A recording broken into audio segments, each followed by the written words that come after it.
Come, let us wreak havoc. Haha, how's it going, bros? My name is Sophie Pie. I have this feeling in my gut that not many people know this, so I'm about to throw a truth bomb at all of you. Did you know that the GTA games are mainly developed in Scotland?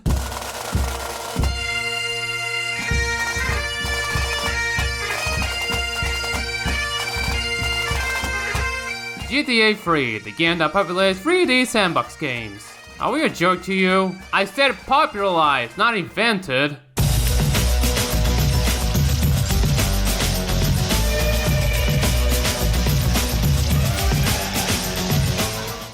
Yeah, it's GTA, the 5th best-selling franchise of all time. A series about committing crimes like stealing cars, killing innocent bystanders, causing gang wars, literal terrorism, and paying sex workers to do their job, and nothing else after that. I don't care if they're fake, you have to fight that urge. Oh yeah, and plots full of celebrity voice acting, I guess. But before I get to the topic at hand, I gotta start at the year of Black Monday. Rockstar North were founded in 1987 in Dundee, Scotland, first known as DMA Design. Before GTA, they developed some Amiga games for Psygnosis and were well known for Uniracers and Lemmings. But after that, they were making a top-down racer called Race and Chase for the Amiga. But due to how boring the game would have been, they made the game fun by making it up a bunch of arseholes by accident and added on for gameplay, violence, and missions like Elite, and renamed it to Grand Theft Auto in 1997. While I did get a PC and PlayStation release, it was never released on the Amiga, unfortunately. Wonder why. Of course, there was some controversy over said content when it was released, though the controversy was deliberately cooked up by hiring the notorious Max Clifford, the guy who came up with the Freddy Star Ate My Hamster headline for the cunt. He was also arrested for assaulting children several times, and so DMA was now infamous for being the devil or something. It's a nifty little game with some oddities, where saving only works when you complete an act, having an expansion pack that requires an expansion pack for the game to work, and San Andreas is a parody of San Francisco rather than California plus Vegas. Also, the US government is a gang there. After doing the London expansion packs and getting bought by Take-Two Interactive, they then released a sequel in '99, where it got a nostalgia change from contemporary America to a retro-futuristic aesthetic. Now, instead of just amassing enough money to progress, you also have to please the gang by doing missions, which mostly involve killing rival gang members in anywhere USA. Respect is everything! Now, these games are great and all, but they didn't reach mainstream success until their next game. I'm not playing that theme song.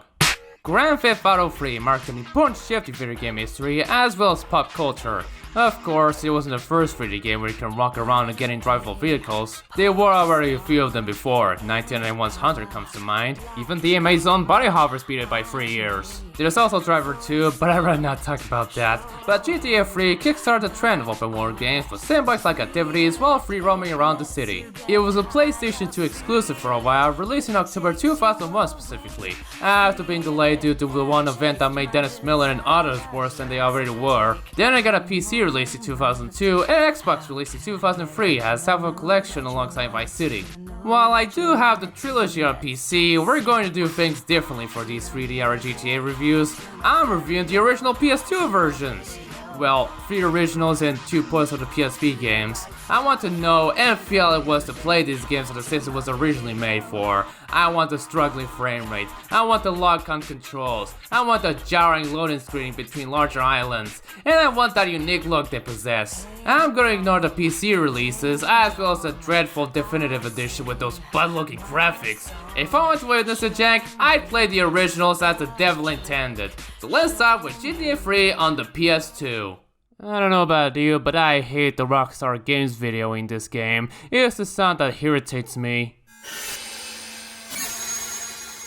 The only 3D GTA game to have the DMA design name on it instead of Rockstar North, though they did change to the current name in the ports.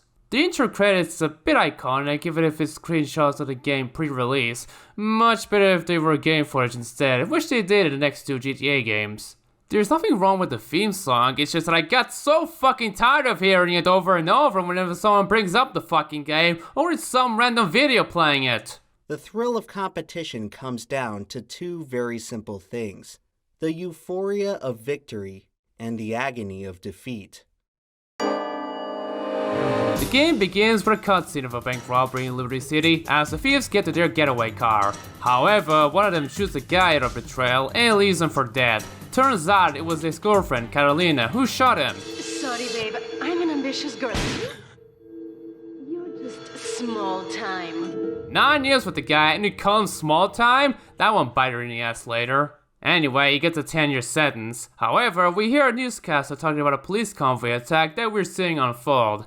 As they're crossing the bridge, some cartel boys stop them to abduct the guy out of the van. The same one that's transporting the protag and another guy called 8-Ball. And they decide to blow the bridge up. Now with the Portland district isolated, the two survivors must lay low. So they drive to a safe house for new clothes and then go to Luigi so that the protag can get a job. The protag's name is Claude, except he wasn't named that until San Andreas. But fans already called him Claude before that due to his resemblance to the main character from the GTA 2 movie, Claude Speed. Now, whether he's actually called Claude Speed or just Claude is anyone's guess. So the first actual mission is just pretty simple. All you do is pick up Missy from the hospital in all her Harley Quinn-esque sounding glory. Like a regular for Luigi now, huh? It's about time you got a driver we can trust. And drive him to Luigi's. Simple as. In fact, the first 3 missions are so bare bones you can almost taste them. Hit someone with a bat or kill them for selling designer drugs. I don't need a bat to teach a lesson. Then pick up Missy again and drive to Joey's garage, where he gives you a next set of missions. Yeah, if you're expecting a complex plot like in the later games, play the later games.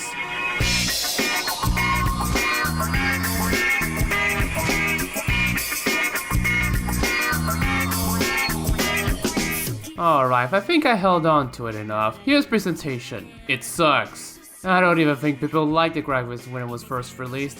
I know it's a big early open world game with a lot of complexity to the mix, so you won't expect it to look like GTA 5, but I still don't like it. Not outright hate it, there's still a charm with the character design, especially the cutscenes, and the cars looking super generic aside from the striking furnace. But overall, it's not a great looker. It certainly looks better than the definitive edition though, good god. There's a widescreen option, but it looks like I'm watching the old Simpsons episode on Disney+. This criticism extends to the next games as well, aside from ports. So if I didn't mention them there, you know why. The frame rate isn't helping, it can shock when there's a lot going on. The explosions and the multitude of cop chasing you can even drop the game to single digits. The power of the PS2. On the bright side, I do love the aesthetic. Liberty City has this grungy look, even better with the day and night cycle, a first for this series. Even when the weather at its clearest, it still looks as if it's cloudy, and when it rains, it just looks amazing. So when I say the presentation sucks, it's just the model design and the frame rates. But hey, I'm sure no one gave a shit about it and went on with their lives. At least you can jib their heads and limbs off here. Can I talk about the game's artwork though? I know it's a nitpick, but it's also very consistent with the actual game. It's worse than GTA 4's Nico wearing fingerless gloves in the artwork, but not in the final game. Some of the character art ain't terrible, but others are questionable. This is supposed to be Salvatore, except he doesn't have a mustache in the drawing. This is supposed to be Misty, except she's wielding a gun, which she never did in the game. This is supposed to be 8-Ball, except his hands are not entirely covered in bandages or never at all. This is supposed to be Cipriani. This is also supposed to be Cipriani. This is just a picture of Shivani. This is supposed to be El Burro. He never physically showed up in the game. I will say that I like the artwork for Claude in the original than in the 10th anniversary. There it just looks like the 3D render put through filter. The graphics are a bust, but the audio is certainly a listen. The car noises are actually just stock engine noises, which I'm sure is cheaper and less time consuming than buying equipment and recording a few cars in different places. Guess most of the budget went to the voice cast, which I'll talk a little later. I kinda wish the tire skill was the same stock sound as in GTA 3, but at least they sound better than GTA 4's. Man, that game had a different sound field, you know. The gun sounds are a listen to behold.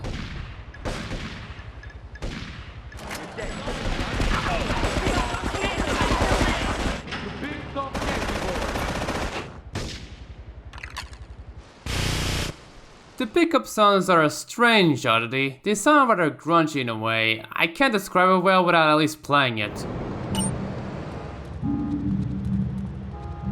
There. And the pedestrians. They are memorable for a reason. And that reason is what random crap they say. You carpet muncher! Cotton picking cream puff! Drive slower! I've been revived 240 times. Dead ahead, roadkill. I'm hot and you're not. He ain't no gentleman, that one. My toolbox! And can't forget this line. My mother's my sister! They're so quotable, really. This leads to the voice acting, which is great. And this is also the first GTA game to incorporate celebrity actors into the mix. To list a few, Joey Pantoliano. I want compensation for this insult! Michael Rappaport. Hey, I'm bored. When you gonna drill me? In a moment, sweetheart. I got a little business to take care of. Michael Madsen. So the laundry won't pay any protection, huh? The triads think they can mess with me? Let's teach these would-be tough guys what it means to be a tough guy. Give him some respect. Frank Vincent. Now listen, you guys, you go inside while I talk to our new friend here. I see nothing but good things for you, my boy. Debbie Mazar. Whatever it was, I bet it cost me money. Well, you don't think I hang around here for the conversation, do you? Kyle MacLachlan. Nothing drives down real estate prices like a good old-fashioned gang war. Apart from an outbreak of plague. But that might be going too far in this case. Robert Loggia. I know what you're thinking. Another bent cop. Well, it's a bent world. Just because I lost a few partners, those suckers from Internal Affairs have started sniffing around. And soul singer Sophie Farrell. Despite this game being her first voice acting role, if not her first acting role ever, she did a good job, honestly. He expects everybody and everything. And with loyalty like yours, what has he possibly got to worry about? Celebrity voice acting can be a mixed bag. Joey may have flopped the lines a few times. Some Diablo scumbag has been pimping his scuzzy bitches in my backyard. Go pick her up at Hepburn Heights, but watch yourself.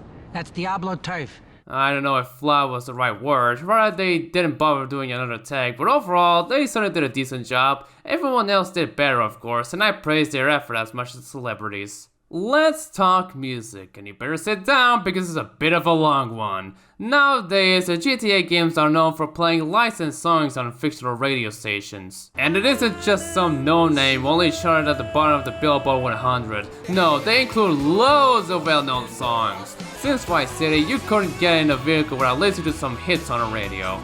Unless you like listening to Radio Mirror Park or something. Did I hear that in GT5?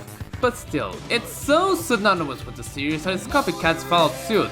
As for GTA 3, there are licensed songs in here, though the only songs you likely recognize are the Scarface soundtrack in Flashback FM, and I Guess Rely by Royce the 549, Stacey Sample's Man-Eater by Hall & Oates. The rest is either original pop songs, half a reggae album, low bitrate trance music, DJ shit talking over drum and bass, and classical music. With the exception of Liberty City Stories, I'm surprised there aren't classical stations since then. Saints Row has one per entry since the first, and Open World Races has them too.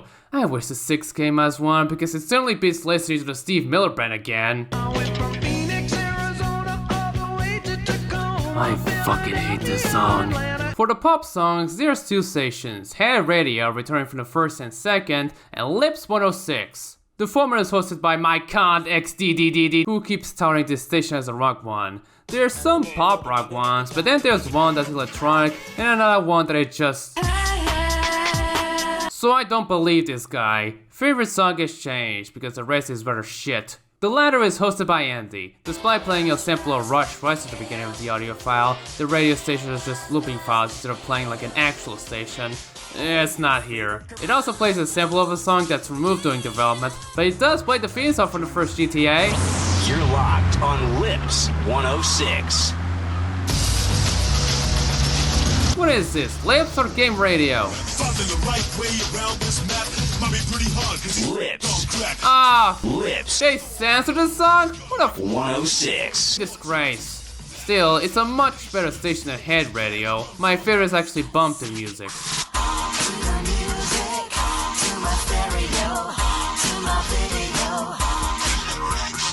Speaking of game radio, it's a rap station. I can't say much about it since I don't listen to it often. None of this is from Public Enemy. KiChanVA Radio, it's a reggae station. I can't say much about it since I don't listen to it often. However, I will say it just plays songs from one artist, one album. It's certainly a far cry from even Liberty City Stories. And speaking of playing one album, Flashback FM, hosted by Tony. I wonder if I'll hear her again. Literally 5 songs from Scarface, including Push to the Limit. Thanks, Giorgio Moroder. I think you can easily guess which one I pick as my favorite, Rush Rush by Debbie Harry. Rise FM is all about trance music, and it's the only station that actually loops seamlessly. Kind of. With 2 ends of the file playing the same song twice. What I find disappointing is that in the PC port, while the rest have been remastered to play at a higher bitrate, Rise still plays at the same bitrate as the PS2 original, which sucks because the songs actually kick ass!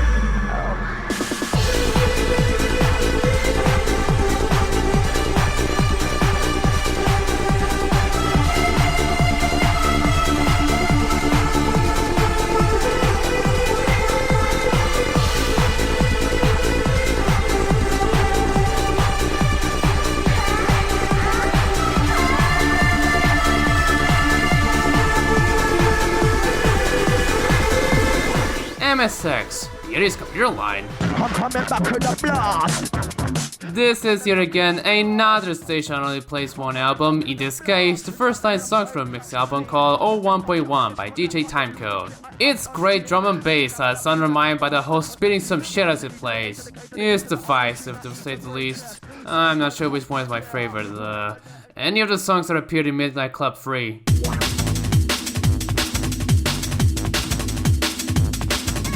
Sure, the last music station, Double Clef, is the classical one, hosted by Morgan Merriweather. I wonder if that name will pop up in a future GTA game. I recognize 2 of the compositions, but at least it doesn't play the usual suspects. My favorite is O Mio Babino Caro, used in some of the trailers for the game.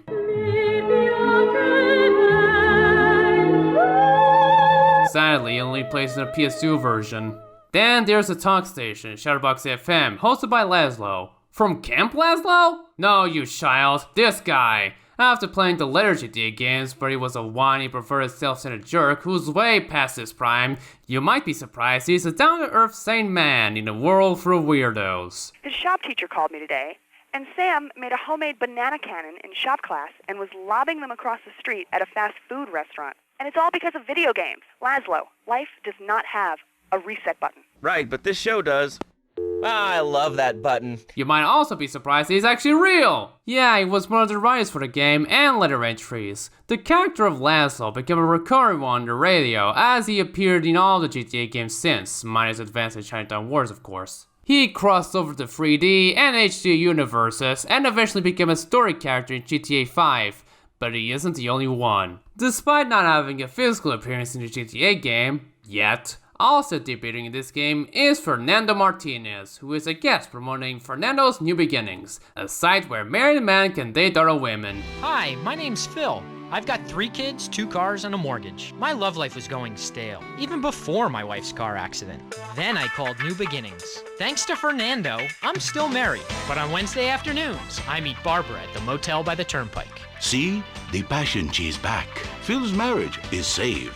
Yeah, he's a sexist womanizer promoting infidelity. I don't know why anyone actually likes the guy. Children, if your husband, if your daddy, if he's not happy, send him to me, Fernando. In exchange for a few hours a week, I give you the world. Get off, get lost. You're just a cheap pimp from upstate. Get out of my studio. I saved your daddy.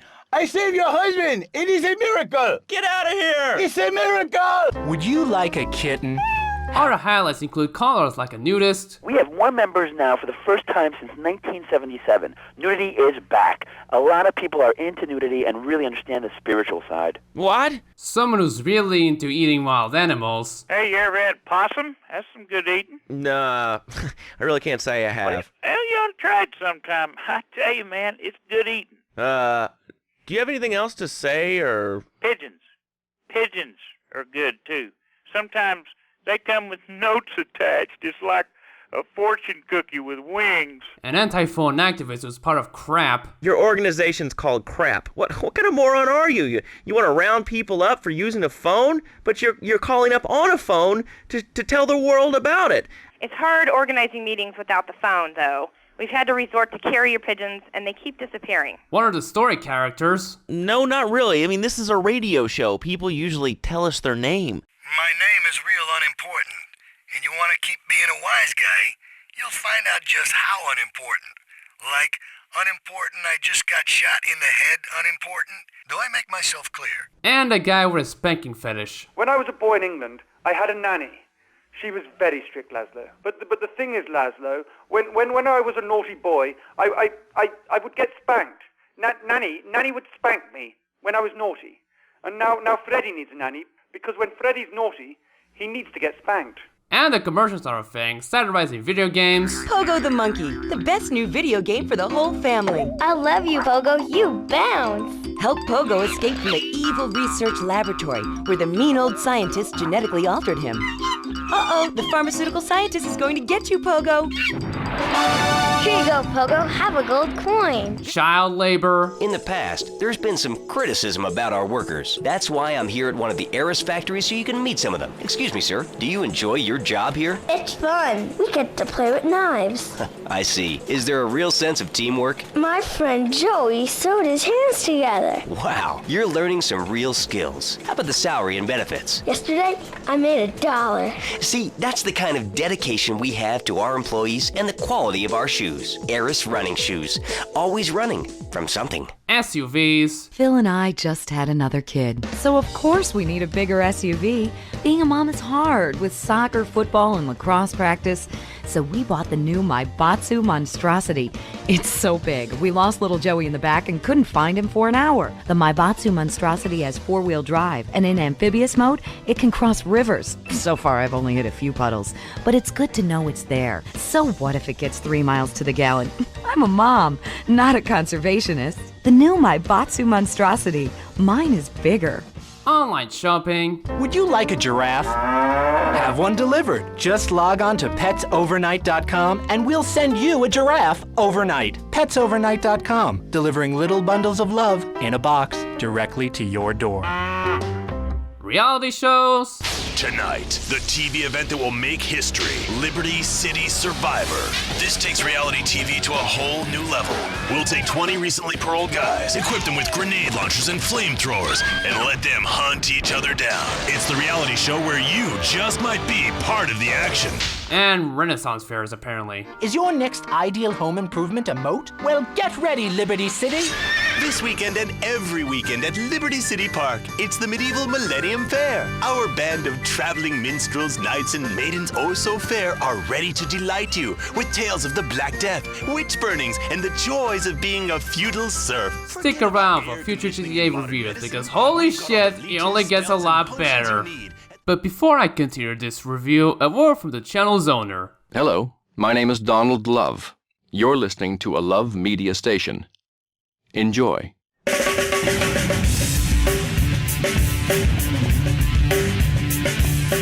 Finally, I get to talk about gameplay.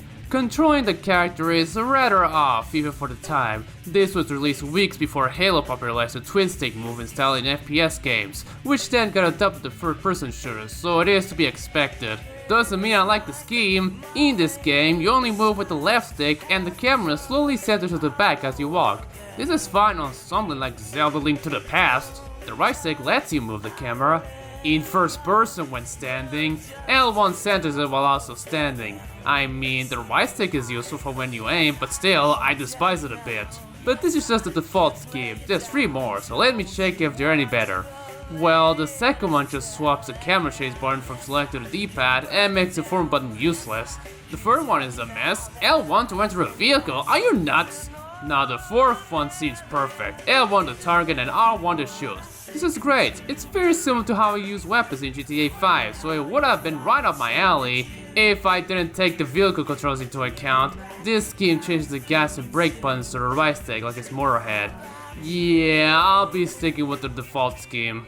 GTA is all about weapon variety. Most entries have multiple pistols, machine guns, shotguns, and even rocket launchers, and there's a lot of them. Same cannot be said about GTA 3 though. Without counting your fists that are sometimes useless against most people, you can count the amount by just your fingers. You have a bat, a pistol, an Uzi, an AK, an M16, a sniper rifle, and flamethrower, an RPG launcher, grenades, and Molotovs. That's it. That's not to undermine the gunplay, it's great actually. Using the Uzi in the vehicle is very entertaining, as it should. On foot, they're better utilized with the game's lock-on system by holding R1. Though despite being useful, it is so shit as well. If you try to use it, the camera doesn't instantly or quickly snap to the target, so you won't know which one you locked in from instantly if Cloud is facing the camera. It also doesn't discriminate, so you'll likely end up aiming and shooting at an innocent bystander instead of the supposed ones. Not all weapons can be used for lock-on. The M16, the sniper rifle, and the rocket launcher puts you to first person mode if you hold R1. Aiming certain weapons in first person is a bit too sensitive, especially with the sniper rifle zoomed in, which is expected. However, a worse problem is that vertical aiming is inverted, like you're piloting a plane. It's weird, clunky, and I hate it. Even worse, you can't even change it in the options menu. The PC port fixed the issue, but who in their right mind thought inverted controls by default was a good idea? It's terrible. Someone's gonna compare me to that one GameSpot review who criticized Alien Resurrection's controls at the time. Don't. Dual stick controls in an FPS game? Amazing idea that got improved over time. Inverted vertical aiming? Terrible, even on paper. Stop trying to make that happen. Don't force me to get used to it. I get why this game isn't as shared as later entries today. Thankfully, driving is standard issue for the PS2, X to drive, square to brake, and left stick to steer. There's still some oddities like R1 for handbrake, but it's not egregious. This is an amazing control scheme for driving. The L2 and R2 buttons are for checking left and right respectively, and holding them at the same time lets you see what's on the back. There are plenty of cameras to switch, including a cinematic camera that is really distracting, and a top-down view if you're still not over the 3D-ness of it all. Of course, it will be hard to see when you go in a tunnel, so the camera changes to a bumper one until you leave. The driving physics are arcadey, less so than GTA 5. You can flip the car when it's upside down. Get out! But the car handling is serviceable. They don't handle like boats or anything, except for the Esperanto. It works fine, not much to complain about. Bigger cars like the vans can even tip if you take a corner quickly, which will make a mission like Big and Vanny a hard show than it already is. Like I said, you can do a drive-by with your Uzi. It's fine and it's great. And they have damage, though it seems like the cars are weaker than in later games. I hate something while driving slowly and it's not puffing smoke. Great. Speaking of boats, you can also drive literal boats and try to pilot a plane with its wings cut off. Heavy emphasis on the word try there, but I'll get to it later in the video. Well, they handle like boats. They're big, cumbersome to use, they have a wide turning circle, and the waves make them bounce up and down. Now that the Staunton Island is unlocked, you can use them whenever you like, so you might think you could just get to the third and final borough with a boat, and just explore at least. Ah, but Rockstar are clever. They put 2 metal pipes from north and south Staunton to block any boat from going there. The south pipe may end there, but if you try to go there, the game stops your boat until you turn back. Look at this crap, it's ridiculous, and I love it. Taking a detour here, I am glad that you can save without any cost whatsoever. Outside of a mission, all you do is get into one of your safe houses you've unlocked, select a slot, wait, and your progress is saved. Of course, you have to keep in mind that the game doesn't autosave after the end of a mission. It's still one of those games. There are missions that are needed to progress and they give you a lot of dough, but if you still need some more, you can do the checkpoint races. They're shit, moving on. There's also side jobs you can take. For instance, you can drive people around the destinations as a taxi driver, help people with an ambulance, extinguish fires with a fire truck, or be a vigilante and hunt down some reckless drivers. Killing certain amounts of criminals and extinguishing certain amounts of fires in each of the islands give you bribes and flamethrowers on safe houses. Whereas getting 100 total fares as a taxi driver gives you the Borg 9, a red checker-like cabin with spikes on the front, and completing level 12 as a paramedic gives you infinite sprint. But I find it a pointless reward because you can actually have infinite sprint by just tapping its button instead of holding it. It doesn't make you run faster like in the later games, but it does give you fun fatigue. There's also these 2 garages, one in Portland and another in Shoreside Vale, that want specific vehicles on the lists. Get the required car and you earn $1,000. There's also a yellow strip space that wants emergency vehicles, cop cars, ambulances, what have you. These give you $1,500 each, which isn't actually much in this game, but completing each list nets you $200,000, so that's neat. It is tricky to find the vehicles, some of them are rare to find in traffic, and a few are impossible to get until you finish the game, like the Rhino tank. But that reward is really worth the pain, even if it's largely useless. I'll briefly talk about money later.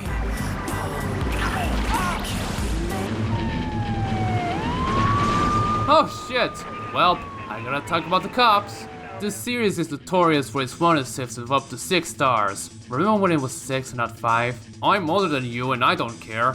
If you do a minor crime, there's a 50-50 chance you get 1 star, instantly so when the cop sees it. 1 star is just nothing, the cops can't do much other than trying to stop you and get you busted. If you keep cruising around and not getting into more trouble, it'll go away. Eventually. Sometimes. This is way random. And when you get 2 stars, oh boy, you're in a world of hurt. The cops will spawn and actively search for you, and they will start to shoot you when you get out of the car. Getting out of it is harder. This isn't like in GTA 4 where you're safer outside the circle, or GTA 5 where you must not get spotted while evading. The stars will not go away until you go to a respray garage or get bribes scattered around the city. Good luck finding those! If you escalate by, I don't know, killing cops, you'll get 3 stars and the police will bring up the chopper. Thought that was a Heat 4 thing. That's your need for speed brain screwing you up. Cops will become relentless, so much so that they are almost on the same level as doing the survival challenge in the driver games. You'll also see roadblocks spawn ahead of you. 4 stars, SWAT teams will show up in their vans. 5 stars, the pets are nowhere to be seen and the FBI take control of the pursuit. 6 stars, the fucking army takes over. They'll bring in the tanks that can one-hit destroy a vehicle, so you're completely fucked. If you somehow manage to get out of this wanted level, then hats off to you. Fortunately, the last 2 wanted levels aren't available from the start. You have to earn that right by unlocking the boroughs one by one as you progress through the game. A nice segue, I say. I love Portland. The borough in the game, not the city in Maine or Oregon. It has everything from narrow streets, feature-rich alleyways, a crusher, a car dealership where you steal a Banshee. There's just a lot in this small place. Yeah, the map in its entirety is actually small. From north to south, it can take less than a minute with a fast car. But a map this small can be interesting and busy looking, so I commend the effort in this section at least. There are downsides, like the minimap. Since there's no way to see the map in the pause menu, you have to rely on the minimap, which is really featureless. It doesn't even show the entire layout of the tunnels. Worse yet, it doesn't mark a few important places during free roam, like a respray garage, the weapons shop, or the crusher even. Better remember where they are, even if they're right next to the mission givers. But anyway, the city lays some secrets, just as hidden packages which give you a grand each. Get certain amounts and you receive some surprises. There's also weapons, bribes that reduce the wanted level by 1, adrenaline pills that slow down the game, and rampages where you kill a certain amount of specific people with a certain weapon before time runs out. There's some stuff carried over from the last game, such as earning money by hitting and exploding cars, but there's also either weird stuff that aren't in later games, or missing features we take for granted. You can't bail out of cars, you can't shoot the winches nor slash tires, no property purchase, the protagonist is silent, apparently Miami exists instead of Vice City, even though that appeared in the first game, no one says fuck or other more crass words, no bikes at all, you can't replenish your health after significant progress, the map isn't an isolated group of islands, and you can't swim. I guess the water being polluted is why I'm not allowed to swim, but ugh. The lack of a quick save feature also counts, but every GTA game before 5 didn't have it anyway. Now you better sit still, because I'm gonna try to describe almost all the missions individually. And of course, spoilers. Next to Joey's, I went to this payphone that's ringing. It's from some guy named Marty Chunks, and he wants to get a few people in his dog food factory. His bank manager, a few thieves, his wife. Stop! Until he brings the guy his wife was shitting on, and he kills him. Not to scare you or anything, but you don't think this kind of dog food has any human flesh in it, has it? Back at Luigi's, he's furious about some Diablo scumbags. Anyways, he killed the duo and the ammunition is open. This is unusual in the GTA games. In anything after this, you'd normally go to the cashier and then select which weapon you want to buy. In the case of the 4th game, you walk into a weapon and press some button to buy it. Here on the other hand, you just walk to it, no confirmation needed. So you end up accidentally buying another weapon right next to it. It's just a stupid way, honestly, and I'm glad it got changed. Here's a mission where you pick up at least 4 sex workers to a cop ball in time. Mike Lip's Last Lunch is where you steal Mike Forelli's car, rig it via 8-ball, and get back to the diner he's in. It's pretty chill, even if it's timed and you have to keep the car pristine. Bon appetit! So remember the mission where you kill a dealer with a bat? Luigi mentions a drug called Spank that's spreading throughout the city, selling like hot dogs. Judged from a few spanked up colors on Shadowbox, the drug sounds like a mix of cocaine and meth. It deteriorates the user's sanity, making them paranoid, and even turning into suicide bombers in one mission. Luigi says that it's bad for business, which is why he and the Leone family want the Spank sale eliminated outright. So not only am I playing a criminal, but also a narc. The triads are sending us stuff in Chinatown via Chonky Lee Chong, so Joey tells you to kill him. Sucks that he's guarded, but he escapes in his old station wagon. What kind of voice does he have anyway? No matter, he's dead. Here's a mission where you hit a roaming armored van until you're able to steal it and get it into a warehouse. Making a detour here, here's the first El Burro mission. It's just a street race around Portland. You are new in Liberty, but already you are gaining a reputation on the streets. Near Liberty my ass, Claude meets up Joey, who introduces him to Tony Cipriani. This is Pop's capo, Tony Cipriani. Yeah, I'm Tony Cipriani. Hey, I'm Tony Cipriani. He tells about a job he must do as a getaway driver after escorting Tony to his mom's. But first, Tony tells him to go to a laundromat to get his protection money. And he got ambushed. Going back to Joey's, and I have to crush a cow with a corpse in the back while getting chased by Forelli gangsters. Oh, I had so much trouble with this mission. I did this 4 times. The Forellis are relentless as they chase you. They want you dead. And don't bother shooting a Forelli cat that's parked close to it. You won't feel clever after that. I usually don't like missions involving being chased. Like I said, the cars feel like they don't weigh much and not as hard as later games. Anyways, done that. Right, time for the bank heist. You go pick up 3 mafiosos at the bank, and then try to get them to the safe house. And it's another where you get chased by cops. I had to find a bribe and wait a while for the heat to drop down. I got the trio safe and sound. Here's the mission where you lure mafiosos to a rig ice cream van. Well, out to Cipriani's, Tony's missions involve killing triads, so I hope you can tolerate the shit they spew constantly. His first mission is about destroying 3 of the vans. That's it! Also, Cipriani's mom is in subtitle in this cutscene. No son of mine gets to buy some triads.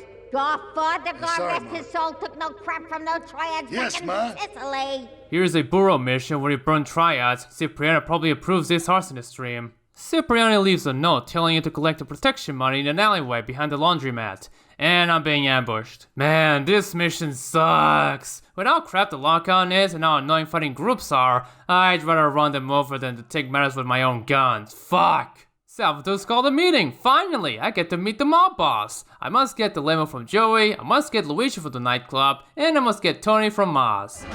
No fancy crap. Oh, this is gonna suck. Oh, and I thought driver's missions were bad. They still are. I tried to review Driver 2, but I just couldn't stand the sadism, even for me. But after 2 failed tries, my escort is a success, and I get accepted by the boss of the Leone family. But first I must collect stolen porno mags for El Burro, and boy do I hate driving vans and avoiding traffic at the same time. I wouldn't mind checkpoint missions if they weren't so bullshit. And that's done. Now I get to do Turismo again, as many times as I want. Meanwhile, I get to be a chaperone for Salvatore's wife, Maria. No, not his daughter, his wife. He is that kind of old guy. Worse yet, he gives off that hate my wife vibe you see in Boomer Comics today. It only gets worse in Liberty City stories. You drive her while he's on a meeting, take her to a dealer who tells her about a party in some warehouse in Atlantic Keys. And after you take her there, the cops show up and you must escort her back to the estate. Not too bad really. Let me check on Tony real quick. Sugary love letters for We're at war. Damn. Killing 3 specific triads in groups is easier said than done, even with your allies given at the start. This guy is the easiest to kill since he's in a very open space, enough for me to do a drive-by, but the last 2 are a doozy. One is in a shopping alley you can drive on, so you must walk in and deal with the guards. This is the most difficult part. The last one isn't bad, you just need to steal a triad van and get in this fish factory. Tony's last mission is to drive a rigged garbage truck to said factory and blow it up. Done! After playing anything after this, I forgot how short and simple a lot of these missions are. One could either take less than 10 minutes or even less than 5. Compare that to say GTA 5. I am so sorry. One mission, including cutscenes, can take over 50 minutes if you're casual. These missions rely on scripted sequences, dialogue that means start of your speedrun, cutscenes in the middle, drive where you're supposed to go, and in most cases, drive to the end part of the mission. They all add time. Now sure, the production quality makes up for the long-ass missions, but it just astounds me that a mission like Friend Request can take up more time than 2 of these missions, and that's just skipping the cutscenes. It's amazing how far they've come. The mission structure can also sometimes be an anomaly, which isn't bad. In some of the missions, you actually have a bit more freedom on how to do it. I've already mentioned don't spec my bitch up, but you don't even need to use a bat to kill him. But as another example, in cutting the grass, without drawing much suspicion, you have to chase a taxi cab driving a guy called Curly Bob to the harbor, where he eavesdrops his conversation with Catalina. You can do that, or take a taxi and drive him to the harbor, and then kill him. There are still missions where you just follow exactly what you're supposed to do, but I quite like how some of them are laid out. Now compare that to later games, where it's all move here, do something as we intended. There's no other way to do it right. Follow our strict script and we all go home happy. There's still a hint of alternate method in later GTAs though, not current the heists. And I gotta bring back that one mission from the 5th game. In Bite the Bug from GTA 5, Michael has to track down and kill a target, some bearded left-handed chain-smoking Johnny guy in Shumash. Of course, you don't get all the information needed at once, even if the guy that you're kidnapped from his last mission is 100% willing to do so. So you, as Trevor, have to torture him to spill the beans. Yup. Ethics violation aside, you can skip much of the torture by just shooting the target if you're smart enough or already did the mission once. But still, a lot of missions are still very linear and you're still forced to torture the guy to progress. It's brutal and inexcusable. But back to Sunshine and Roses with GTA 3. Bomb the Vase is divided into 2 acts. First is where you must get 100 grand to start the actual mission, and the second is where you must snipe all the cartel guns on the spank boat with a sniper rifle, so that 8-Ball can plant the bomb unscathed. This is a complicated one on console because, like I said, vertical aiming is inverted, and with the scope all zoomed in, moving the reticle is sensitive. It took me 2 tries actually. On my second attempt I had to aim the next target just after I shoot. See, the rifle is bolt action, so I have to reload after each shot. It takes 2 seconds for each shot, so I have to aim quick and shoot quick before 8-Ball is killed. And I managed to do it! What a horror show, but I got my money back, plus extra. Now, money is a good thing in the game, plus you get a lot of it after completing missions, none of them even have triple-digit payouts. However, it's almost useless, for you see, the places you can buy stuff are few and far between. You only ever pay for resprays, weapons, armor, bomb rigs, and the 2 missions that require you to pay a ransom. Other than that, it acts as a score tally. And the stuff you pay for isn't cheap, most of the stuff outside of missions costs 10 times more than any other 3D era GTA game. Even respraying and fixing costs $1,000. But why would you do that when you can put the car into your safest garage? It fixes it with no cost at all. Alright, because that won't remove the heat you generated. Salvatore gives you one last request to steal a bloodletting car and crush it before the cops find out. But as you go there, Maria pages you telling you the car is rigged to blow as a trap and to meet her at a jetty through this tunnel. I don't know, I just don't trust Maria after I became her chaperone. What are you, stupid? It turns out Maria told Salvatore that she's dating you, which led to him betraying you. We only met once! So you go to Staunton Island to lay low, along with Maria and her friend Asuka. This is a friend of mine, okay? She's an old friend, it's Asuka. Oh god, Asuka? Either it's in character of her, or her actress never watched the ADV dub of Evangelion.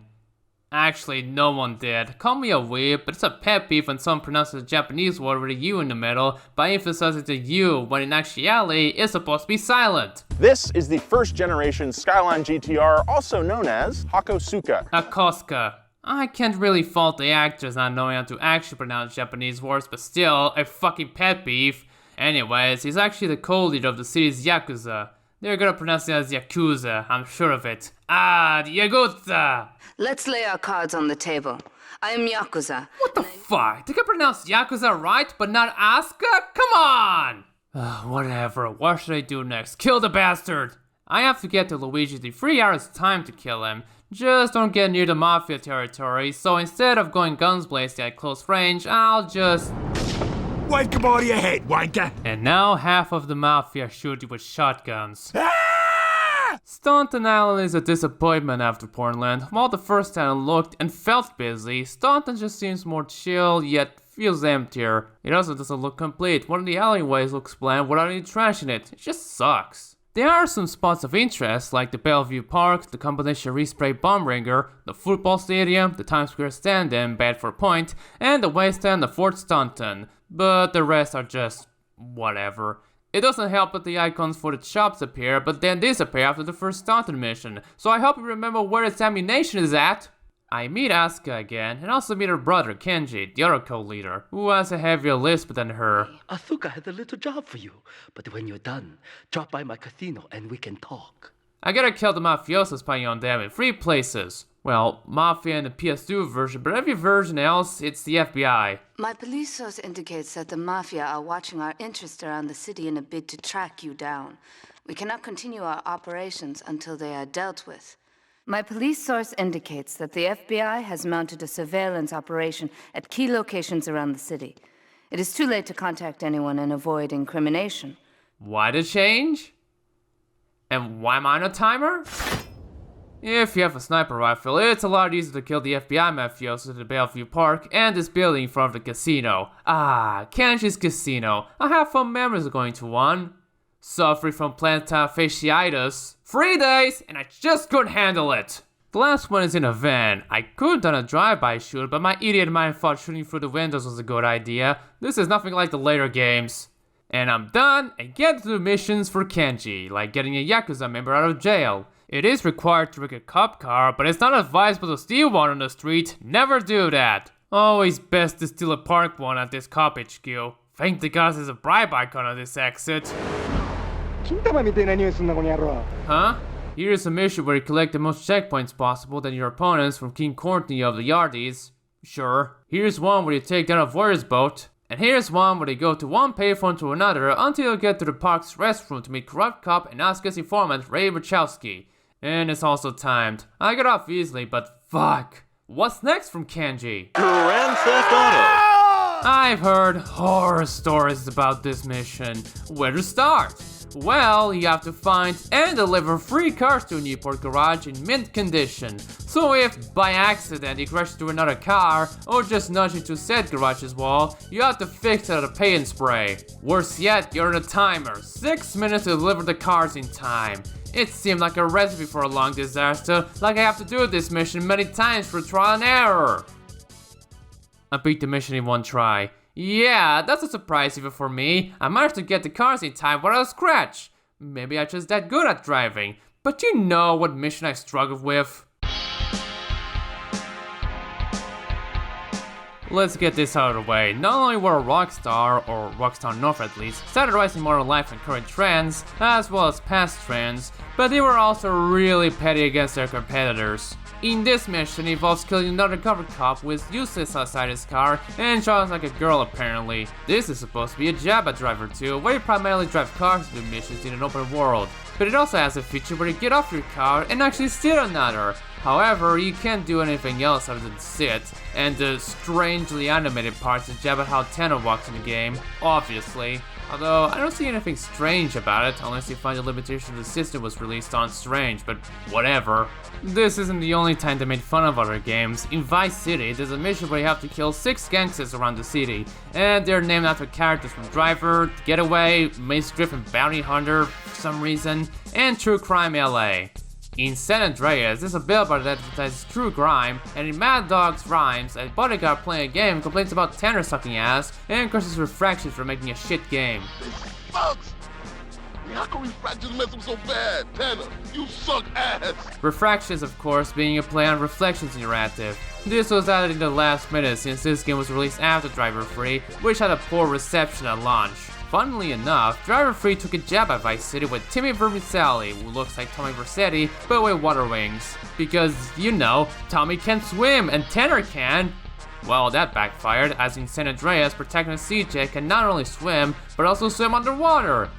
That and Driver 3's reception. Still, these jabs at other games are a petty way of saying, You invented it, but then I perfected it, so fuck you! Ha! But this isn't why I dislike the mission. It's when you first hit Tanner's car once he's in.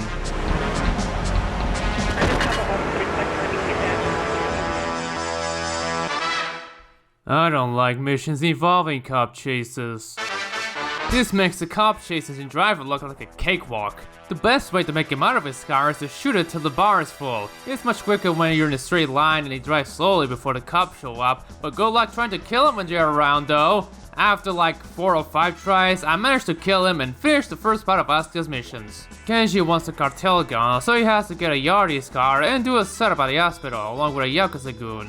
Boom, get the briefcase and come back to the casino. Let me check Michalski for a bit. That scumbag, McCaffrey! Oh shit.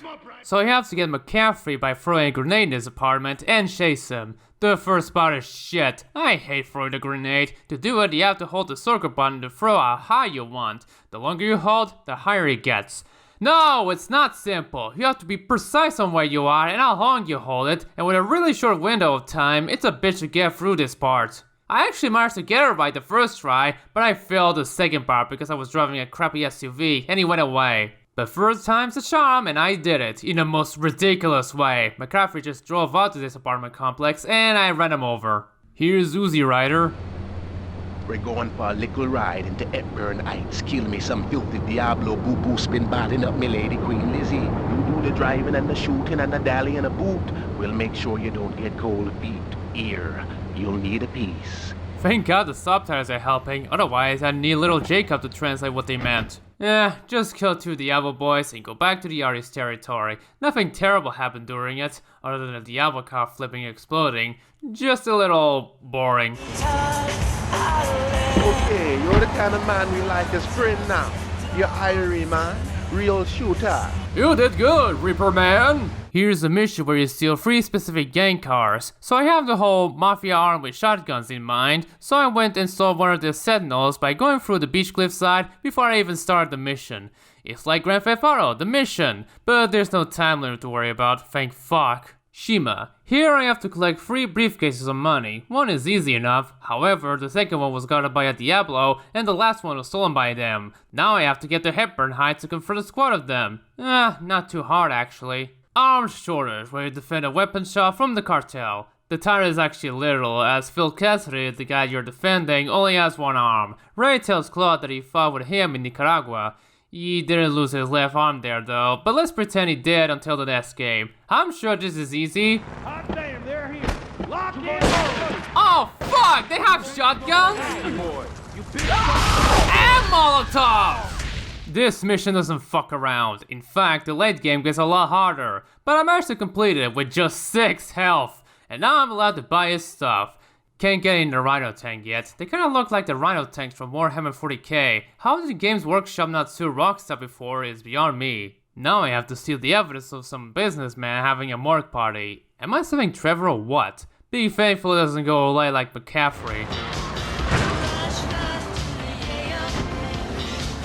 I see that as a win though. Sure, you get 2 stars by hitting the truck the first time. The first time! So that means you can respray your car and then hit the truck without the fear of the cops chasing you. After getting all 6 of them, I get into another car and burn the sucker along with the evidence. And now I get to do missions for said businessman and CEO of media conglomerate Love Media, Donald Love. Oh. His first mission involves saving an old oriental gentleman from the cartel. His words, not mine. A valued resource, an old Oriental gentleman I know, has been kept hostage by some South Americans in Espatria. It's the same guy from the intro. I have to steal one of their cruisers to enter this area, kill the bastards, and open the garage door that has him. It involves some trial and error. The cartel will just instantly start shooting you as you open the door. Here he is! Now don't be his lunch or whatever. Here's a repeat of Paparazzi Purge. This time the boat you're chasing drops explosive barrels. So far, these boat missions are pretty chill. They become my favorite type of missions, and I cannot wait to do another one of these. I jinxed it, didn't I? Now here's 2 missions that are in a category that I like to call, you completed this early mission, but in reality you failed, so do this mission to restore faith, my little masochist friend. Blast the Blaster from Ray, and Smackdown from Kenji. In the former, you have to damage an ambulance transporting McCaffrey and run his blasted body over enough times when he's out. Also, the cops chase you if the ambulance driver spots you. and the latter is where you kill at least 6 yard deals before they all disappear. They come and go as you do this. I somehow did it the first time, having to kill extra is difficult, but hey, I progressed. Wakagashira Wipeout. Donald tells you to get a cartel cruiser and murder Kenshi in a parking lot without ever leaving the car to start a gang war between them and the Yakuza and drive down real estate prices. I want you to kill the Yakuza Wakagashira. Son of a bitch. In the original PS2 release, the Yakuza were wielding M16s, which made things a lot more difficult. The M16 could put a car to flames a lot quicker than any other gun. Well, thank the gods they made it easier in later releases and ports, they made them use pistols instead. Without that change, this rule would have been impossible to make. However, if you start blasting, the cops show up, so you better quickly kill him, leave the area, and ditch the truck. At least I did all of his missions before killing him. In a drop in the ocean, you have to get the items dropped from the plane via boat. Oh fuck, they started dropping earlier than I anticipated. Oh shit. Oh shit! Oh shit! And I thought Two-Face Tana was torture. It still is. This one isn't as terrible. Even if the FBI flipped me out at the end, I ended up getting inside Love's building. And Shoreside Vale is finally open. Now I get to escort Ray to the airport in time and get awarded the Bulletproof Patriot. I hope I won't waste this in the very next mission. Grand Theft Arrow. So it turns out the stuff I picked up in his last mission were fake. Thank you for retrieving those packages, but they were only a decoy. Sorry about that. No, you're not sorry. You put me through hell and back only to tell me they're just decoys? Fuck you! Anyway, I have to get this thing in the plane at the airport. Turns out I got ambushed and the thing is stolen by the cartel. Through this van as evidence, I went to this construction site, drove through this cartel-infested hallway, and flipped the Bulletproof Patriot by accident. Anyway, hello, Miss Carolina Miss! Miguel hands over the briefcase, which causes Cat to shoot him and jump off a building. Yeah, there's no way she survived that fall. And then Asuka shows up, pent up about the cartel killing her brother. I hope she doesn't find out soon. And she ends up torturing Miguel. Great. I hand over the thing to Donald, and Asuka's second mission pack is open.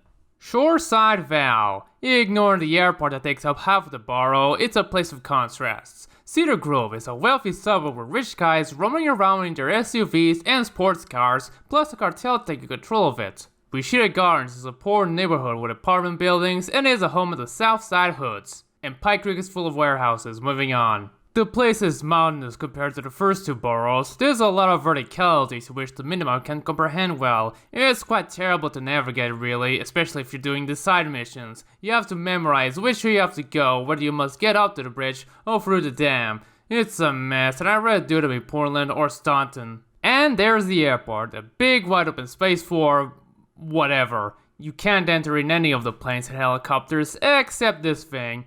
It's just too bad the wings are cut off due to being seized by the authorities after a drop in the ocean. It acts more like a slow car than a plane, but it is possible to fly it, albeit in short periods of time. Really, other than the import side job in Portland, it's just a novelty thing. But back to Shoreside Vale, it has a place for a respray garage and a rigger, and another weapons shop that's behind the police HQ, though it only sells fire-based weapons, so if you want bullets, it's best to go to Staunton. Plus, there's only 2 mission marks, one for the final mission, and another for D-Ice's pack, where you take part in a civil war between the Bloods and the Ballas, I mean the Jacks and the Nines. 3 out of 5 of them involve killing the latter half of the South Side Hoods, and if you complete the last one, you're treated with the Purple Nines glitch. What?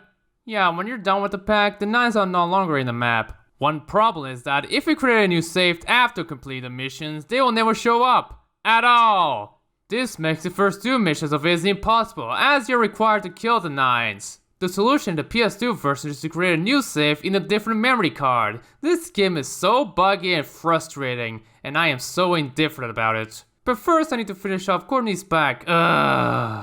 Yeah, I gotta talk about 9/11. It was a very important and tragic event that changed the world forever. While it was committed by Al-Qaeda terrorists, it led to a rise in Islamophobia, which then led to the war in Iraq, a place the terrorists had no involvement with. But hey, we heard they were weapons of mass destruction, so fuck it, invade! Not only it caused a lot of problems in the Middle East, it also led to changes to media that were in development during the event. One game even got canceled because of it. GTA 3, of course, had changes after it. It was so close to release, so they had to rush a few things, like changing the cop car's livery from NYC style blue and white to generic LA style black and white, and even change the box art to the more iconic comic page style in the US. The dodo playing out with its wings cut off was actually a pre-9/11 edition, but you know what was actually also removed before 9/11? Meet Darkhold, a violent, homeless revolutionary. He was gonna give you 5 pay-phone missions that involved terrorism, one of them being Ice Cream You Scream, which has changed to be a burrow mission in the retail release. He was also gonna give you the Kill Frenzy side missions. There were rumors that he was gonna give you missions involving destroying buses full of children or flying a plane to a skyscraper, but they have been debunked by Rockstar. He was ultimately cut, with his appearances throughout the map replaced by skull pickups that start the frenzies, now called rampages. Reason? He just didn't fit the tone well. So with all that in mind, it might surprise you that a mission involving suicidal junkies is actually in the final game. Courtney betrays you, he and the others are working for Catalina, and you're about to be confronted by spanked out suicide bombers that spawn infinitely until they destroy all the spawner vans in the area. It is recommended to get either an M16 or a rocket launcher as it destroys the vans faster, and keep your distance while you shoot the bombers. Good luck with that! I didn't, that I felt like skipping this. So does the rest of Donald's missions, where you protect the old gentleman's armored van to his destination and become his decoy for the police. Let's just do the rest of the mandatory Oscar missions before the credits roll. Bait, a mortally easy one compared to our last 2 missions. You lure 3 cartel death squads to Yakuza trap and you're off to the next. And this is the mission where I learned that the levitating part of this bridge isn't entirely solid. Oh goody, espresso to go. Here you have to destroy 9 coffee stands selling spank all over Liberty, 2 in Portland, 5 in Staunton, and another 2 in Shoreside Vale. And because you have to return to Mafia Land for one of them, brace yourself for them to shoot you on sight. Thankfully they only have pistols for this mission. Worse yet, it's a time mission, and the clock only starts ticking when you destroy the first stand. I may have been lucky finishing it first time, but damn is it horrible. The one in St. Mark's is a hard one because the stand is situated like this. You have to get over a certain speed to run it down, and also take the Mafia into account. Also... You think that's bad? Sam! A plane full of spank is about to land on the airport in 2 hours time, and since the place is guarded, I have to get on a boat to get there and destroy it. Here's what's wrong with this mission. The plane actually arrives in 3.5 in-game hours time, so 3.5 minutes in real time, and second, you can just get into the runway no problem because, aside from a few cartel squads, no one is guarding it. I guess they made the mission easier after much playtesting, yet forgot or didn't want to pay the actor playing Asuka to re-record this whole part. Cheapskates, consider they paid her to record or change lines for under surveillance in the ports. It is recommended to use a rocket launcher to blow up the plane as it lands. A cartel member will happily give it to you by blowing itself up, but don't. Buy the launcher at Cassidy's place, aim at the plane, and then boom. And now I have 4 stars. Oh no, not again. I somehow managed to get to her place in one piece, and it's only on my 2nd try. Ugh, I sure hope Asuka doesn't get angry at me about— oh good, she's dead. She never found out I did it. So Carolina, who somehow survived the fall, dropped a letter for Claude that she kidnapped Maria and wants the rest of $500,000 to release her. $500,000? That's not even enough for a Sentinel Classic! I'm not doing the Diamond Casino heist. So, the exchange. Claude gives the ransom to Carolina, and your eyes do not deceive you. Carolina looks different on the PS2 compared to the PC version. But of course, she isn't trustworthy and tells one of her goons to kill him. She must be pissed she never had her own artwork compared to all the other villains in the series. Kill the idiot! It starts out bombastic, as typical of Final Mission would be. The cartel start blasting and I make my escape. Meanwhile, Carolina's white chopper shows up and heads to the dam, so I give chase. Boy, do I hate doing the damn part of the PS2. The cartel will either AKs or M16s, and the ones with M16s are the most dangerous. Now thankfully, there's a sniper rifle on the roadside before the 2nd roadblock. Downside, it only has 5 bullets, so make them count. I fucking hate them in the sniper here. I tried to finish this mission a few times, so much so that I wanted to stop ignoring the PC port and finish the game there. But alas, I reached Maria, and now I have to kill Cat with a rocket launcher. It's actually the easiest part of the mission. Just aim where the chopper is going to disorient it, and turn out for the finishing blow.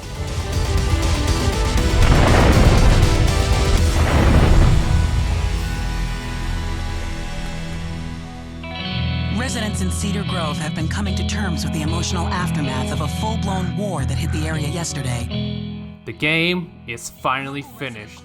News reporting the incident, Maria is happy to see Claude again, and they walk to the sunset, or sunrise in this case, as the credits roll.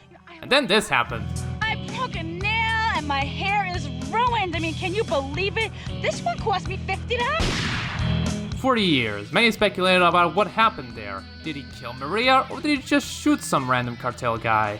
I'm on the side that Claude just shoot his gun in the air to shut her up, because holy shit, despite appearing in only a few missions, she is, or was, as annoying as me. But finally, 8 years after release, Rockstar Games held a Q&A session, and fans asked about that scene, and their response boils down to this. I don't know. Seriously, even they don't know. Some developers thought he killed her, others don't, but no one got a clear answer for it. You know, maybe it's best we just let our fate be ambiguous. After all, I got $1 million now, woo! And the tanking Fort Staunton can be used now. Happy days are here again. Pie? No thanks, I'm not hungry yet. That was GTA 3. It certainly did age a lot when many of its stuff improved and expanded in later games, but it's not terrible in the slightest. It is kind of bare bones though. The plot is bonkers, but not as much as San Andreas. I'm sure I'll get to that someday. Overall, with its mere presentation and sort of bad gameplay in retrospect, do I recommend it? Yes! I don't care what anyone says. If you're a fan of modern GTA games, I encourage you to play this game at least once and learn how far they've come from unlocking parts of the map through progression, wonky lock-on, less than stellar missions, soundtrack that's mostly original for the game, only one character to play, and a silent protagonist to build. Seriously, this is more challenging and actually more fun than GTA 5. I am so sorry for saying this, but I also don't care. Regardless, whether you like it or not, open world gaming won't be as popular as today if it weren't for this game existing. And thank God I didn't play its theme song. If you would like to play it for yourself, there are options. The original PC version is available to get via the Rockstar launcher, which includes Vice City and San Andreas. Because of course it's in a different storefront than Steam. They've delisted the originals from there, and after much backlash related to the Definitive Edition, they listed them to their store in a $3 pack. Also, the Definitive Edition exists, but why bother getting it? There's the 10th anniversary port for mobile devices, still listed thankfully. Must have been a revelation back then, even after the N-Gage. Holy shit, a console game on my phone? Nowadays, many would rather play something like Subway Surfers than a console game with touch icons plastered all over it. If none of that is your thing, you can track down used copies in thrift stores for cheap. It's easy to make it work on a modern system, crack it, and install 13AG's widescreen patch, and you're set for life. The PC version was very marvel with support for car replacements, player skins, map changes, and all sorts of weird stuff. You love to see it. Take-Two might not though. Next time, gay witches and stuff. Not yet. Hey, am I disturbing you? Oh no, I'm done with the review. Good, because I have a few guests that would like to talk to you. What kind of weirdo fans am I about to—